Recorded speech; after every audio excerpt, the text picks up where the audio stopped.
এখন বাজে ভোর 4টে। সবাই যাচ্ছি এখন তারাপীঠ মন্দিরে। আমাদের যিনি পান্ডা রয়েছেন তার আজকে পালি।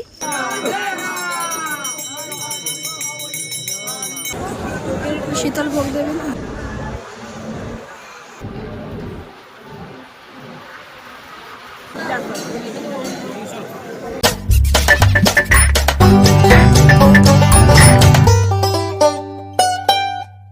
এখন আমরা রয়েছি রামপুরহাট স্টেশনে। এসেছি তারাপীঠে তারা মাকে দর্শন করতে। তারা মাকে দর্শন তো যে কোনো মুহূর্তে যে কোনো সময় আসলেই করা যায়, কিন্তু এইটা একটা বিশেষ মুহূর্ত, বিশেষ সময় আমরা এসেছি দেখা করতে মায়ের সাথে। সেটা কী কারণে আস্তে আস্তে পুরো ভিডিওটা দেখলেই জানতে পারবেন সেই বিশেষ টাইমটা কেন বলছি। তবে এই মুহূর্তে চলে আসি। এই মুহূর্তে বাইরে পড়ছে প্রচণ্ড মুষলধারে বৃষ্টি, যার জন্য আমরা বেরোতে পারছি না। ছাতা রয়েছে, তারপরও ওয়েট করছিলাম। ওয়েট করার পর ফাইনালি একটু বৃষ্টিটা ধরলে বেরিয়ে পড়লাম। আর এখন হোটেলে রয়েছি। হোটেলটা আপনাদের ঘুরে দেখালাম। আর এখন বাজে রাত 4টে বা ভোর 4টে বলা যেতে পারে।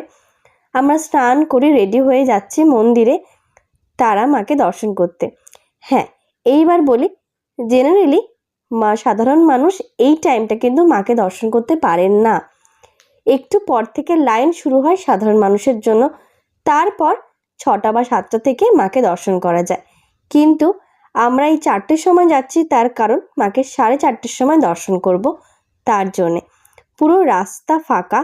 এই হচ্ছে মন্দিরের একটা দুয়ার বা গেট, আর পুরো ঘুটঘুটে অন্ধকার, যেটা দেখে একটু প্রথমে ভয় লাগছিল বটেই, কিন্তু তারপর এগোতেই বুঝলাম যে না, সব কিছু ঠিকঠাক রয়েছে। সামনে কিছু দোকানপাট খুলেছে, বাকি সমস্ত কিছু বন্ধ। আজ আমরা এসেছি পালাতে। আমরা যখন তারাপীঠে আসি পুজো দিতে মায়ের কাছে, যেই পান্ডার আন্ডারে আমরা পুজো দিই তার আজকে পালা।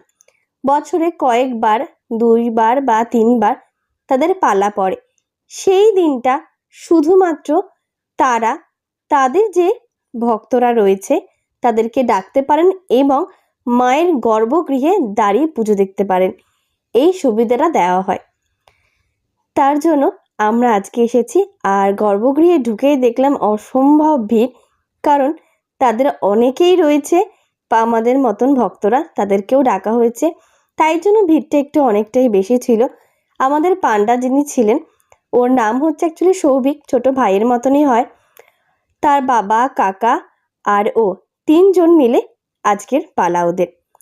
এখানে মায়ের স্নানের পরের প্রথম আরতি শুরু হচ্ছে, যেটা আমার সাথে সাথে আপনারাও দর্শন করছেন।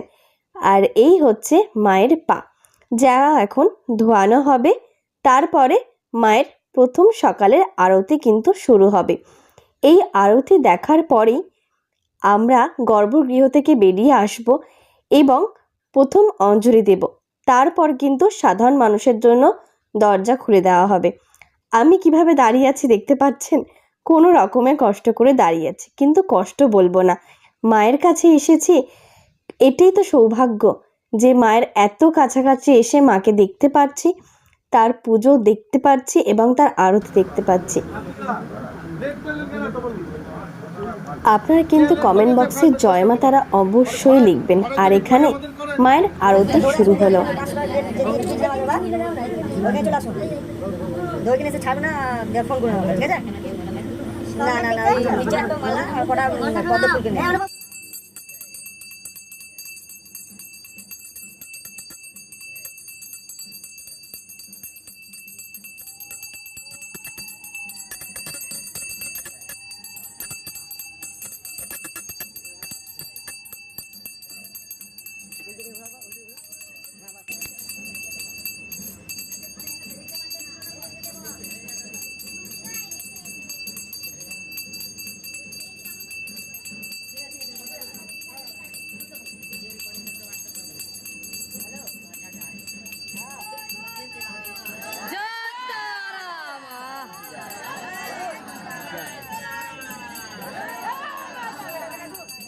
একবার তুলে হয়ে যাবে। আমরা একই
মায়ের আরতি শেষ করে বেরিয়ে এলাম গর্ভগৃহ থেকে। আর এখন আমরা গর্ভগৃহের ঠিক পাশেই রয়েছি সবাই মিলে। এর মধ্যেই ভোর হয়ে গেছে, সূর্যের আলো ফুটে উঠেছে সকালে। আর এখন আমরা দাঁড়িয়ে রয়েছি পুজো দেওয়ার জন্যে, অঞ্জলি দেব, তার জন্যে ডালা কেনা হয়ে গেছে। সবাই আমরা লাইনে দাঁড়িয়েছি। তারপর হোটেলে এসে লাঞ্চ করে রেস্ট করে এখন আবার বিকেলবেলা বেরিয়ে পড়েছি। বিকেলে যাচ্ছি আমরা সন্ধ্যা আরতি দেখার জন্য। সেটাও কিন্তু আমরা যাচ্ছি একদম সবার আগে আর তাড়াতাড়ি। টোটো করে একদম আমাদের মন্দিরের গেটের সামনে পৌঁছে দিল। তারপরে আমরা প্রথমে কিনে নিলাম মায়ের জন্য ফুল, এই অপরাজিতা ফুল আর এই হলুদ ফুল, যেগুলো মালা ভীষণ সুন্দর ছিল। তবে মালাগুলোতে খালি বলতে এসে বসছিল, আমি একটু ভয়ই পাচ্ছিলাম। কিন্তু ওই যে মায়ের জন্য নিয়েছি, একটা বলতাও কিন্তু আমাদেরকে কামড়ায়ও নি, ডিস্টার্বও করেনি। আরামসে ওরা ছিল, মধু খাচ্ছিল, চলে যাচ্ছিল। আমরা এই গেট থেকে ঢুকবো। এই গেটটা কিন্তু মেইনলি হয় টাকা দিয়ে ঢোকার জন্য। 100 টাকা করে লাইন এই গেটের জন্য। কেউ যদি সাধারণ লাইন দিতে না চান অত ঘন্টার জন্য, তখন 500 টাকা দিলে এই গেটে ঢোকা যায়। আর এক একজনের ক্ষেত্রে কিন্তু 500 টাকা। তবে আজকে যেহেতু আমাদের পালা, তাই আমাদের কোনো টাকা পয়সা লাগেনি। আমরা এখানে ছিলাম আর সাধারণ মানুষ পেছন থেকে দেখছিল, যেটা আমরা যখন আসি অন্য সময় তখন ওইভাবে আমরা দেখতে পাই। কিন্তু আজকে এত কাছ থেকে মাকে দেখছে, একটা স্পেশাল দিন তো বলতেই হবে। এত বড় সুযোগ কিন্তু সচরাচর পাওয়া যায় না, তাই না? এই জায়গাটা তো সবাই আসতে চায়, সবাই মাকে এত কাছ থেকে দেখতে চায়, কিন্তু পাওয়া যায় না সব সময়। আমরা পেয়েছি, নিজেদেরকে সত্যি অনেক ভাগ্যবতী মনে করছি, ভাগ্যবান মনে করছি যে মাকে এত কাছ থেকে আমরা দেখছি। এখন সন্ধ্যাবেলা মার ফুলের সাজ দিয়ে মাকে সাজানো হয়েছে। মা পুরো ফুলের সাজে সজ্জিত হয়েছেন, সাথে মার চলছে আরতি। এখানে মায়ের রূপে আমরা সকলেই মুগ্ধ হয়ে গেছি। এখন মায়ের সন্ধ্যা আরতি শুরু হলো।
সন্ধ্যা